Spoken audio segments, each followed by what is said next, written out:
Again, I'm Jim Little, EVP of Engineering and Disposal from Waste Connections.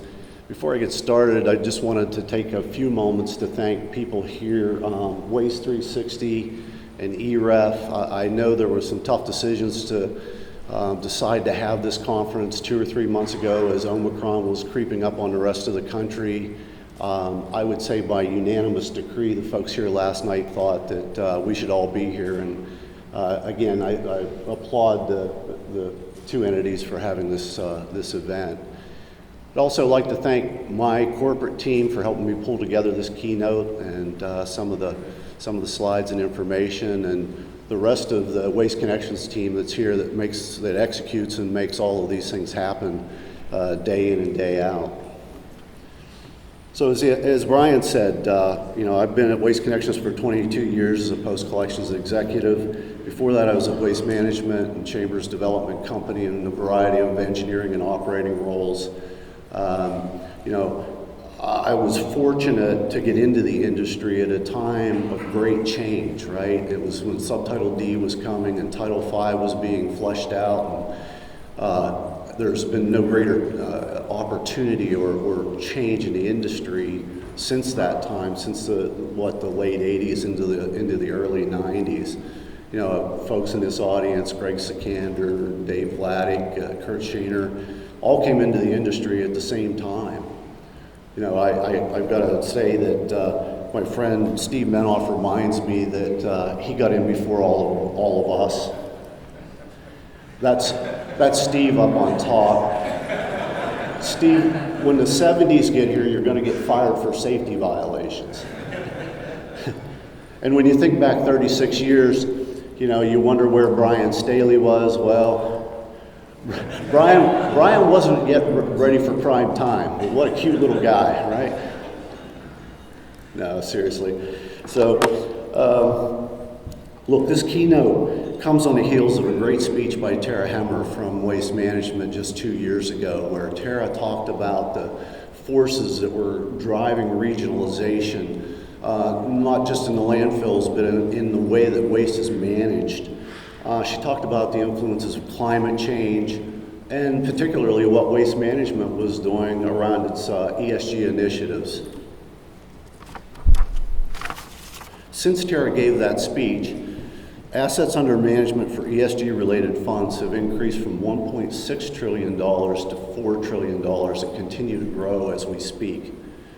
The interest from ESG investors and the investment community in general has gone up proportionally, right? We get questions literally at every conference, at every speaking session about what we're doing to address climate change, to lower our carbon footprint. So, I know that all the companies in here are facing the same things, and this isn't necessarily the new part, but what I'm getting at in this discussion is this isn't just about landfills. We're at a very dynamic period in waste management in the evolution of this business, and it's happening right now. Some of the things that we've talked about for a decade, like PFAS, well, the train is finally here, right? Regulations hitting us, and we're starting to have to adjust to it in design and other activities. And the next part is that, a lot of the investors want more granularity in our disclosures about what we're doing and how we're doing it. And that's going to require some uniformity around the disclosure process. So I do think in the next couple of years, whether it's SASB or whatever organization out there takes the lead, we're going to have a more uniform and more transparent disclosure of our ESG efforts. And I'll talk a good bit about that here today. For the engineers, practitioners, and policymakers in the room, I want to take the opportunity to focus in from the macro environment that Tara talked about to more specific things that we're doing to address the challenges brought on by climate change, emerging pollutants like PFAS, and the changing regulatory environment. This will be a little more of a roll-up-your-sleeves discussion about, not just about landfills, but about organics and about recycling too.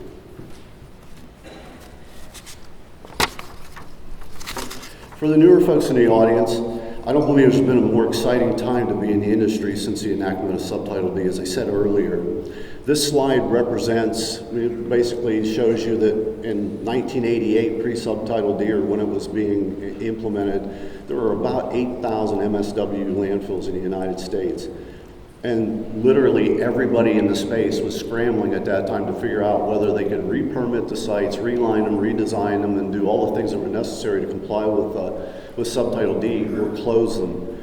And what you see there is a precipitous closure without replacement cycle that occurred through Title V enactment in the mid-90s, and then a glide slope that continues down to today. One caveat, I look at the slides, and the 2016 through 2018 data show a downward step function.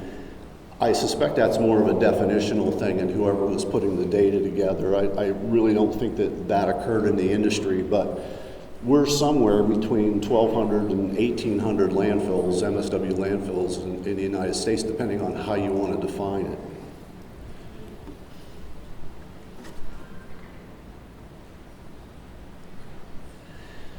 I will tell you that small rural market landfills are under enormous cost pressure right now. We have closed or are exiting several small operating contracts as we speak, simply because the cost pressures are too much for them to keep up with the regulatory environment and the things that are required to do to run a landfill properly in the 2020s. Conversely, from a macro perspective, I'll show you this slide. And several of you have seen this slide. It's talking about solid waste generation from 1960 to 2018, the last year that we had this data.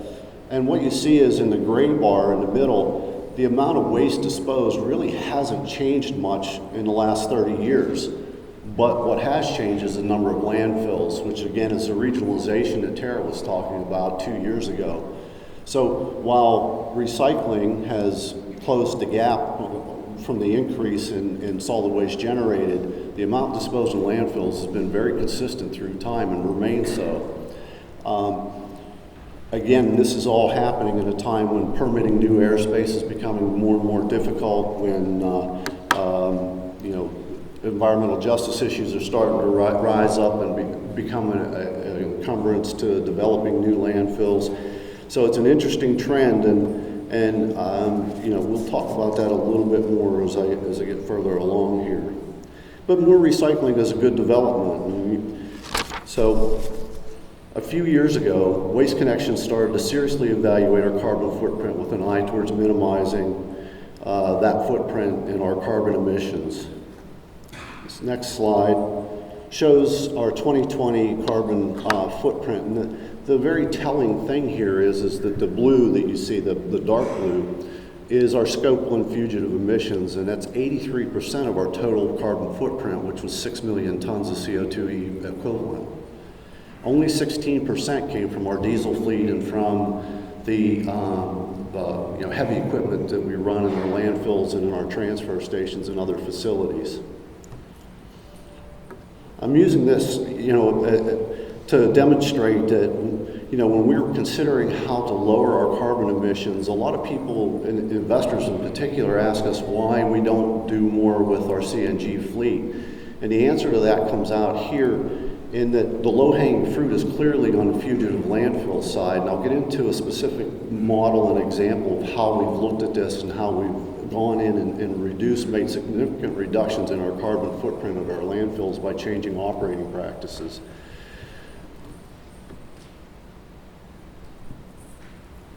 So when we decided to set forth on this, we put together an internal team to work with outside advisors and determine where we could make the biggest impact. And again, that's obviously in this Scope 1 fugitive emissions.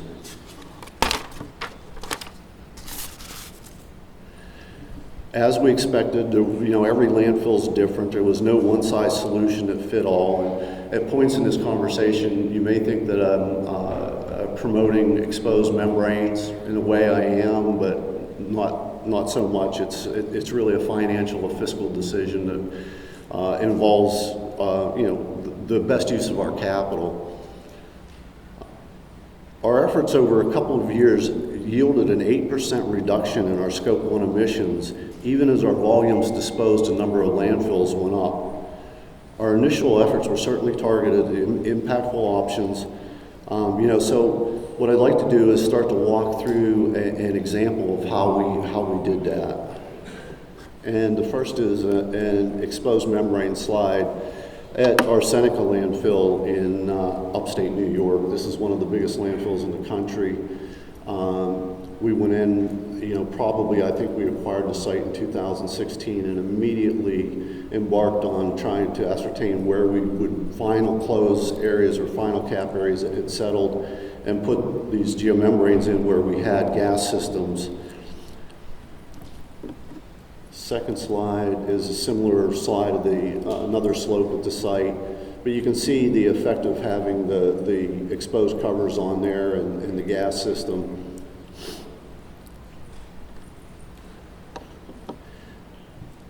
So then the consideration we get into here is a financial one around closure. A lot of people in the audience are probably asking themselves, well, why don't you just cap these things when they reach final grade?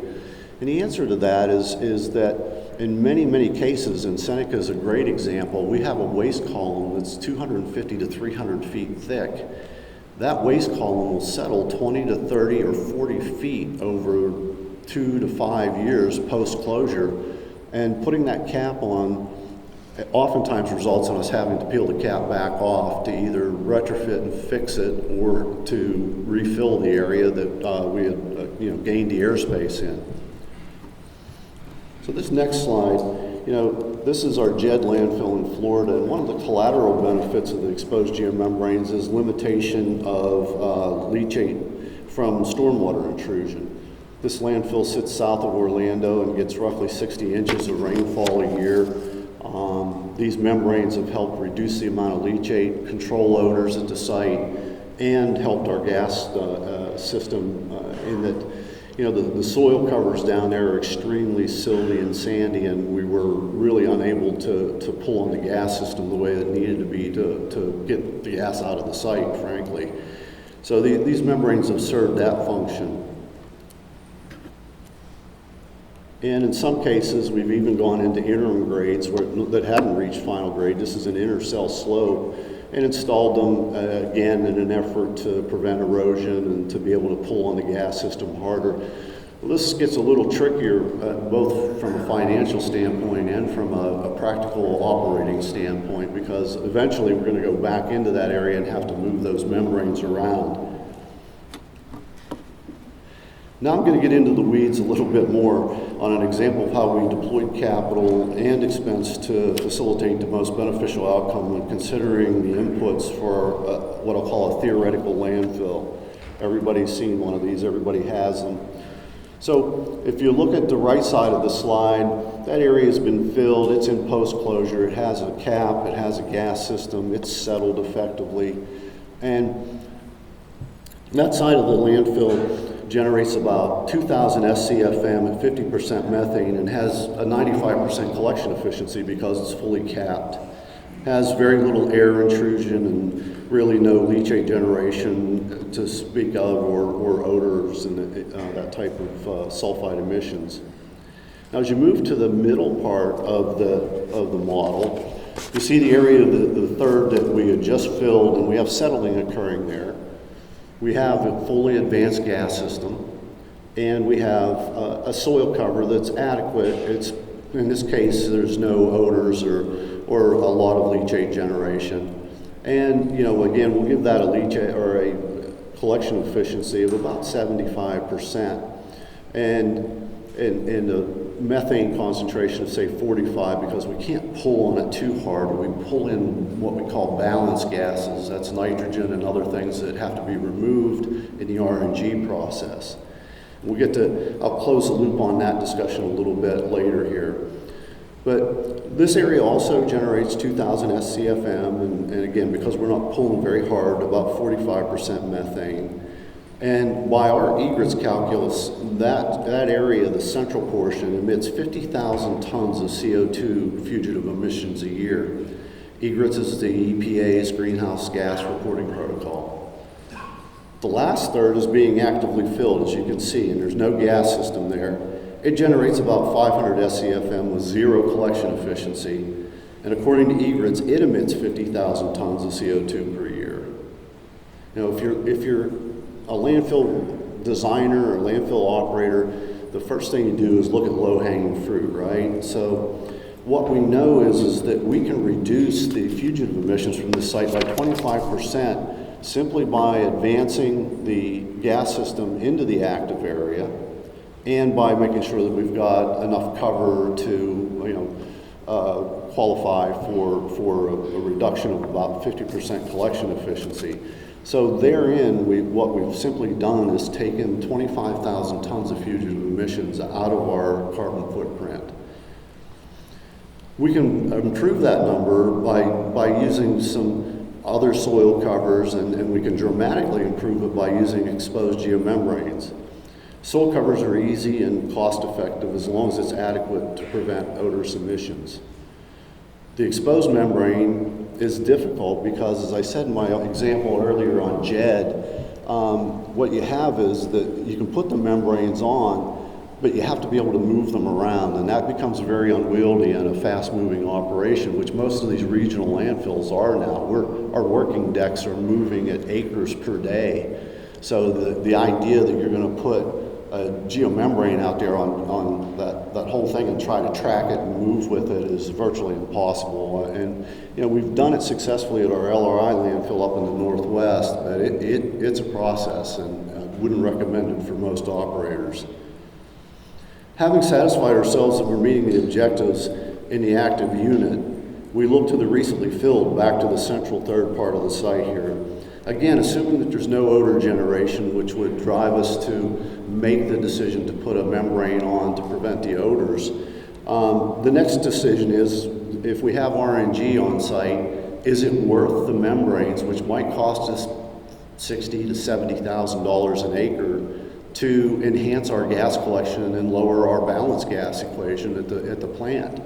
And oftentimes we find that it does. And so that's, again, another part of the analysis that's become landfills of the 2020s, right? This isn't something that many of us went through 5 or 10 years ago. These weren't even thoughts.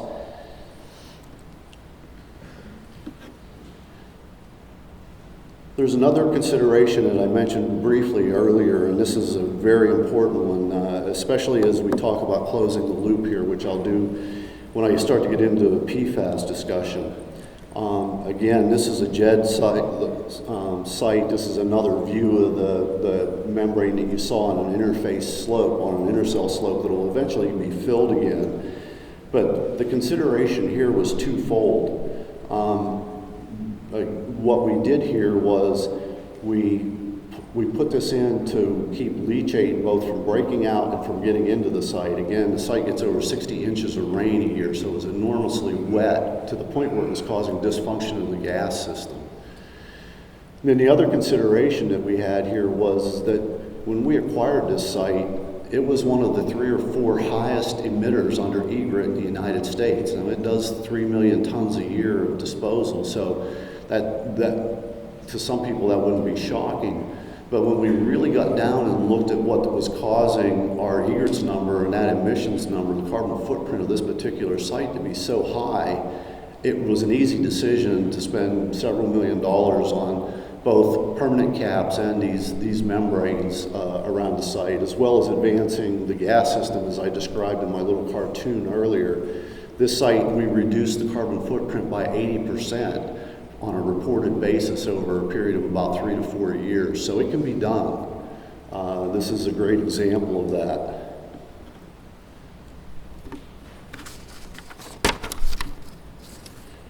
Now I'll transition into recycling a little bit here. This wasn't going to be just a landfill talk, although I know that many folks are very interested in the landfills, and we'll circle back to close the loop again on all the things that I'm going to try to cover here today. The next wave to wash up on our shores, and that's pun intended, was National Sword, right? This is a point where China finally decided that it had had enough of baled waste being sent there and could no longer, handle the commodities that were being shipped over overseas. So it not only collapsed the fiber price here in the United States, in some instances there were no available mills to take the product at any cost, and we ended up landfilling some in certain geographies. The industry and pulp producers responded in two ways.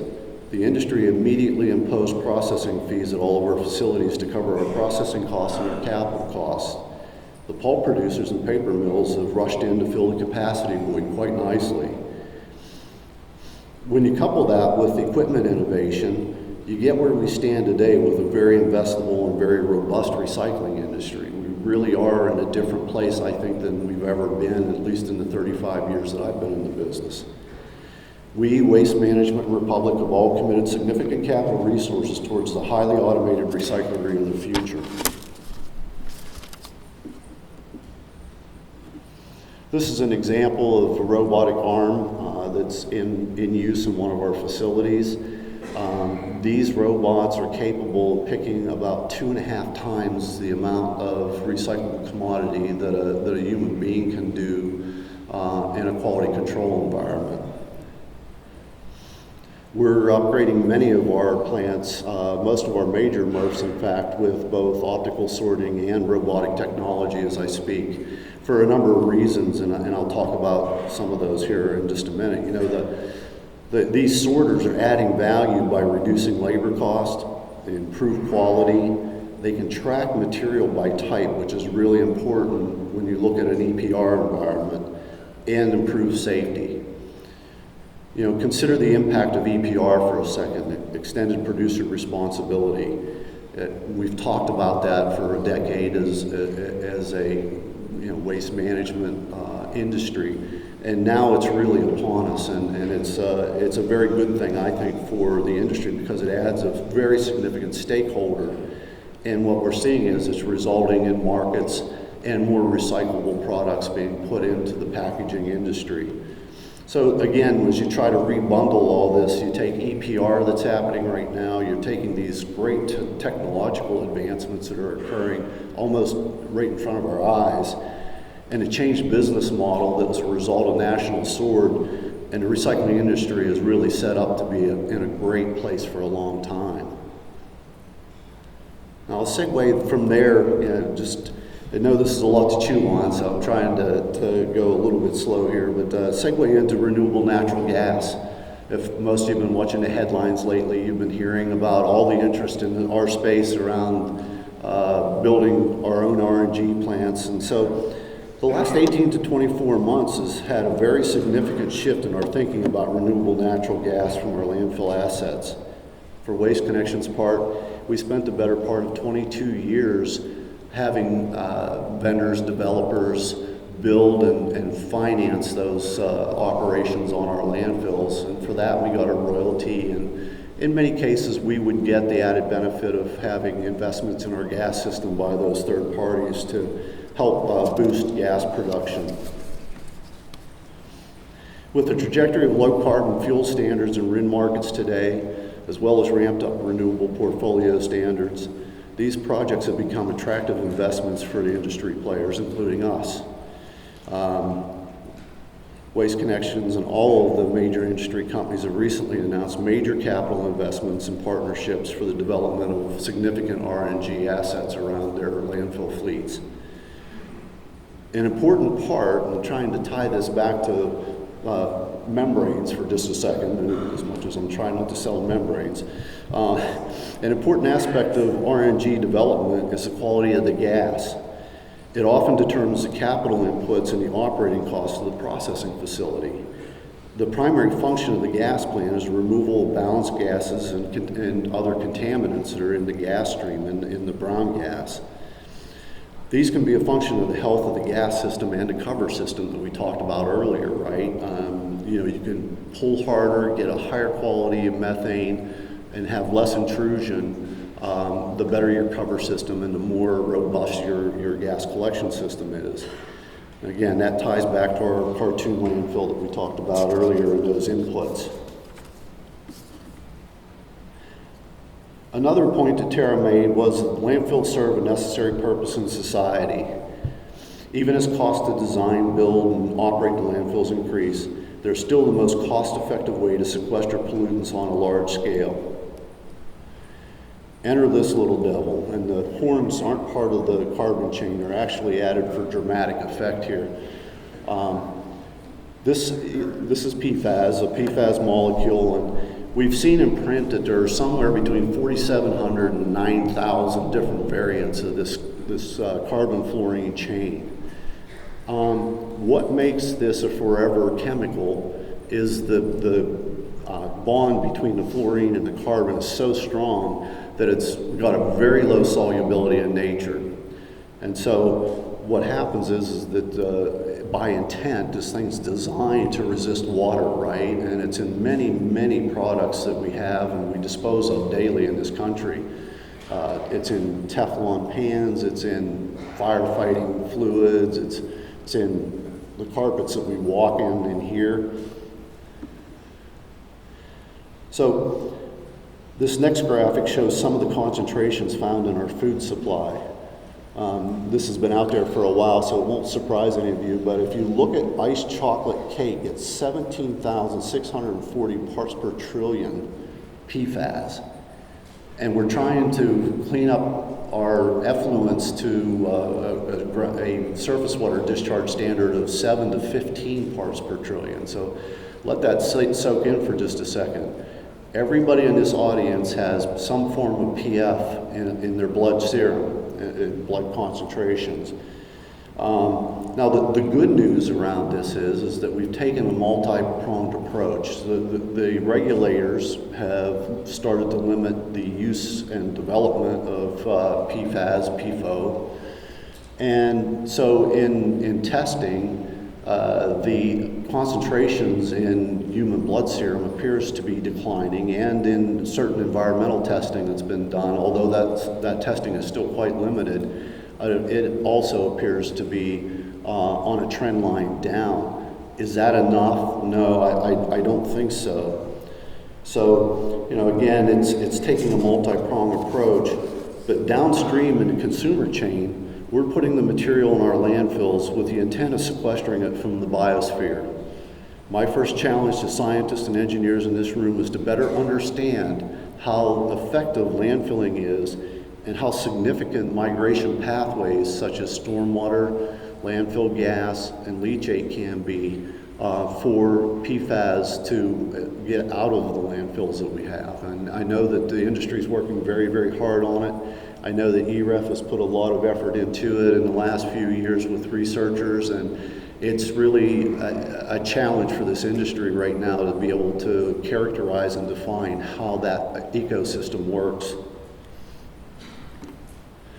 And as drinking water and surface water effluent standards continue to develop, meaning shrink in this case, we expect publicly and privately owned treatment works to become less and less available. It is one of the factors that my group at Waste Connections is developing on-site treatment and disposal options for leachate. Again, attempting to close the loop, make us less reliable on POTWs. Right now, we're looking at several solutions. In some cases, we're utilizing old tech. We're taking old plants and bolting on new technologies, and in some cases, we're building them with placeholders for what we hope are emerging answers to these problems. Some are developing injection wells where we know the geology is conducive. And finally, we're using passive and active evaporation on certain sites.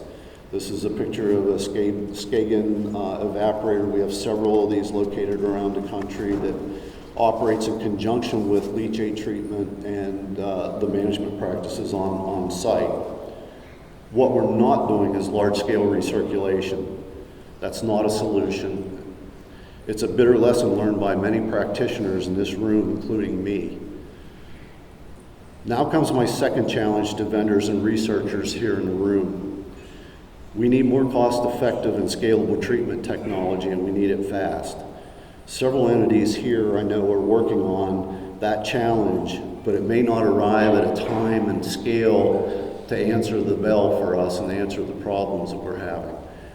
So again, this is a really big challenge for the industry, and I can tell from the heat map that was up earlier that PFAS was on everybody's mind. And I guess if I had to answer the question, what keeps me up at night, it's not necessarily PFAS, it's leachate in general. Now I want to take a minute to transition from the PFAS sequestration discussion into a carbon sequestration. This is one of our landfills, and as climate change and carbon footprints demand more and more attention from investors, the topic of carbon sequestration comes up. Carbon sequestration is simply the ability of a landfill to capture carbon molecules and keep them trapped into perpetuity in that landfill. Mort Barlatz at North Carolina State and others have documented that a large proportion of hemicellulosic and lignin carbon molecules become entrained in the landfill and effectively sequestered. I've seen this firsthand in my work experience. Back in Western Pennsylvania in the early 90s, we exhumed several old landfills that dated back to the 1920s and 30s. And in that exhumation process, we could literally take newspapers that were dated from 1930 and pick them up and read them. They hadn't aged a day.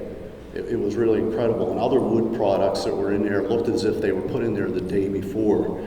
So we know that carbon sequestration is real. It's fairly well documented. And again, I've seen it firsthand. We talk about what a landfill is, and again, the purpose is to sequester harmful pollutants, and that includes carbon, and that's why we've got to be part of the climate change discussion. A lot of folks ask us about our carbon footprint and our disclosures, and so we in 2020 we identified 6 million tons of CO2 equivalents in our footprint, and we also identified 12 million tons of carbon sequestered in our landfills. I know that my peers here have similar anecdotal disclosures, so it's happening. One of the things that's happening is we're getting asked questions by people, well, why should that count against your offsets, or why should that count as anything? And in our response, my response has been to them, look, take your purist hat off for a second. What happens if we stratify the waste stream and we take all that stuff out and we compost it? My carbon footprint goes up by 12 million tons. It literally goes ton for ton because I'm putting that carbon back into the carbon cycle. I'm not trying to advocate either way. It's just food for thought around people who don't want to consider carbon sequestration in landfills as part of the overall climate change effort. Now I'll move on to organics and digesters for just a second. The past 24 months has seen a significant push to develop digesters in the U.S. Several well-funded and experienced players are developing projects around agricultural organic byproducts and a brown bin institutional waste business. Digester technology is fairly well developed. It's been around for many decades. There's some permutations and variants that folks come up with from time to time, and they have their applications in their place. Legislatively, really only California has a universal landfill ban in place, and that's for larger institutions and other producers, commercial producers. We are seeing state governments start to follow that track, and places like New York City, with the bid that's coming up, is attempting to also, divert the waste stream towards AD technologies or other organics platforms. Much like recycling, there's a regulatory-driven interest, but the base business struggles to compete with landfills due to initial capital costs and scale. Much like our renewable natural gas projects that I was talking about earlier, the LCFS and environmental attributes contribute to making these investments more sustainable. Waste Connections is in the process right now of reviewing AD development in order to provide a service in several specific markets. We did our first project in San Luis Obispo back in 2015. This is an HZI dry digester. It has a capacity to do about 35,000 tons a year of mixed organics and produces a megawatt of electricity.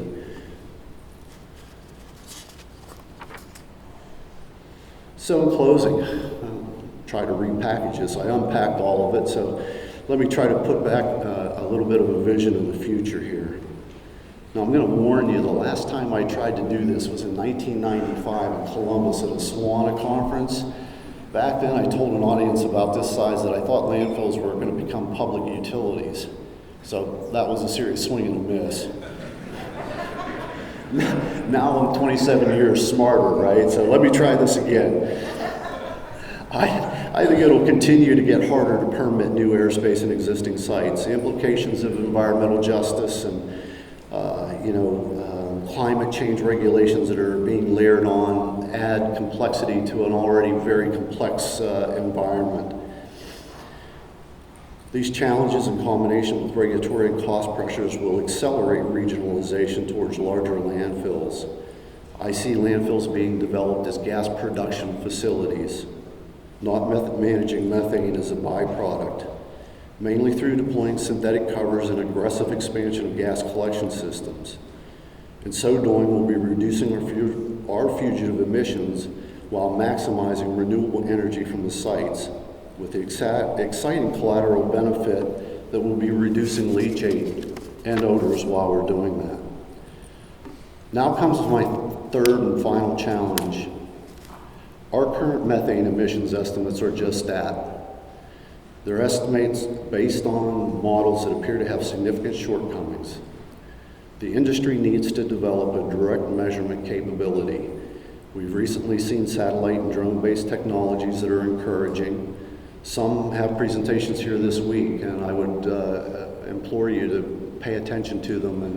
And really, as a industry, this is something that's fairly important to us to figure out how we can do that, and then work with the EPA and regulators on migrating away from the models that we know are flawed. The advance of digesters will continue, particularly for agricultural waste streams. That's going to happen very quickly over the next few years, and the trajectory I can't really predict, but I think it'll look like a mirror image of our landfill bar chart that we put up earlier, where we had the 1988 descent into, call it 1,800 landfills, and then a trend down. I think if you mirrored that and flipped it, the next 5 to 10 years will look like that for digesters here in the United States and probably Canada. I think that trajectory is going to go up to the right. There's a lot of funding out there for qualified projects, and there's some very qualified people in the space now that are out there, and it's got a lot of momentum. I know it's got our attention. Recycling markets will continue to expand, with ERP bringing a large stakeholder group to the business model, and I expect the recycler of the future to run with a fraction of the current workforce. I hope that the technological advancements that we've seen in the past 5 years around recycling continue. It's all good, and if there's one thing that you can take away from this, again, my excitement about this is that the change is all happening right now. We're not talking about something that's going to happen 5 years or 10 years from now. The industry literally came out of Subtitle D and sort of moved sideways or along for 20 or 30 years. Sure, we had issues, but there's been no time for practitioners, engineers, scientists like there is right now with all the change that's occurring in our space. So for that, I'm excited, and I think we're going to have a very, very sustainable industry going forward because of the change that's happening right now. That's my keynote.